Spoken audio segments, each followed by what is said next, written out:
This is the story of how we got talked about on a NASCAR broadcast. And I know that sounds really crazy, but it actually happened, and let's play it right now. Of Kyle Weatherman yesterday in the garage area ran into a young man named Landon Mills, 18 years old, planning to be a freshman somewhere in college next year. He designed the paint scheme or the wrap scheme on this race car in a contest that happened on iRacing. So awesome. He's an iRacer, got involved in the contest, and so Landon Mills very proud to see that 91 for DGM Racing up in the top 10. Yeah, got a little North Carolina Tar Heel blue in that thing. That thing looks good. That's a good-looking hot rod right there, Nats. Marty, what do you think? Is that North Carolina blue on the 91? Well, I knew Brad was going to go there with the Carolina blue. I just knew it before he even said it. This story is even crazier than you might think at first because a lot went on behind the scenes. But first, I want to thank these guys here, Drive Smart.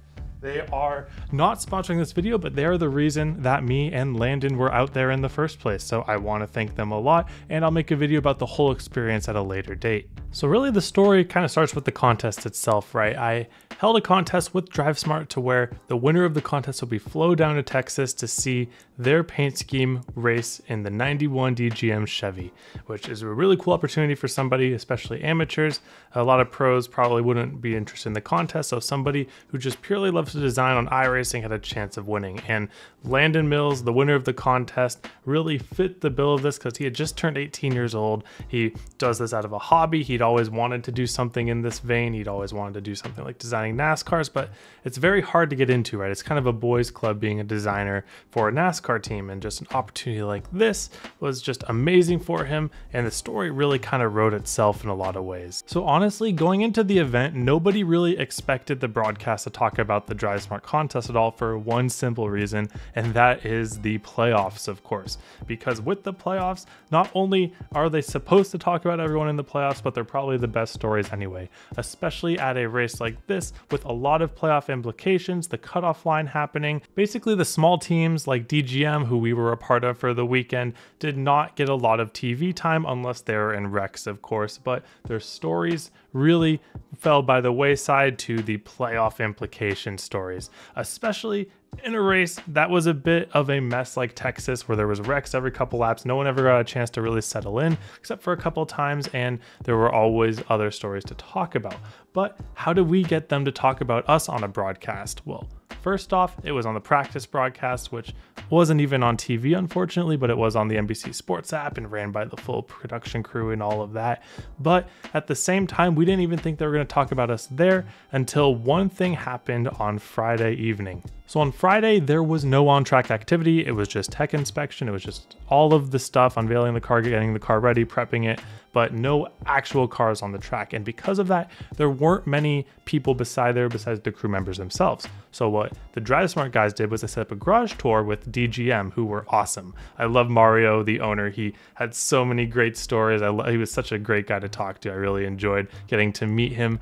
But after the garage tour was over, most of the Drive Smart guys went home, but me, Landon, and my friend Diego, who I brought along, stayed along for just the rest of the inspection process.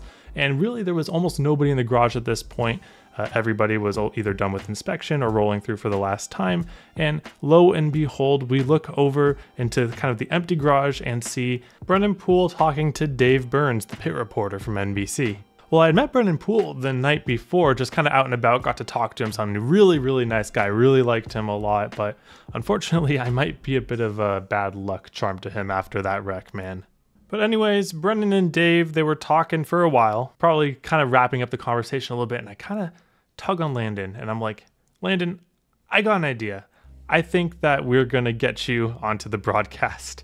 So I drag him over there, I interrupt the conversation a little bit, and I say, hey Dave, huge fan of yours, nice to meet you. And Dave was like, you need to be a fan of this guy. He pointed at Brendan. I'm like, oh, I'm already a fan of him. I met him last night, and it was kind of funny. But then I said, oh, and this is Landon. He designed that car over there, actually. He won a contest for it.